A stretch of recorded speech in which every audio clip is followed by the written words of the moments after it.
Telegram notifications on the Galaxy S24 may not work due to muted app settings, disabled notification categories, or outdated cache and data that need resetting. If you have a problem like this, there are a few things you could do to fix it. First, it's important to check your phone's notification settings, as Telegram could be muted.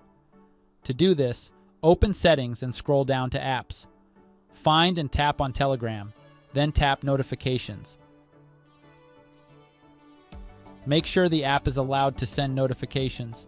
If it's already enabled, you can try toggling the switch off for a few seconds and then turning it back on.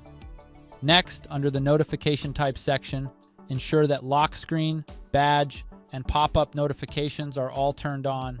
Also, check that lock screen notifications are set to show content. However, if Telegram notifications are still not working, you can try resetting the app by clearing its cache and data. To do this, tap and hold the Telegram icon on your home screen, then select App Info. Next, tap Storage, then tap Clear Cache. After that, tap Clear Data. Once Telegram has been reset, it should work properly the next time you use it. And that's it. We hope this video helped resolve your notification issues. Thanks for watching, and don't forget to subscribe for more tips and tricks.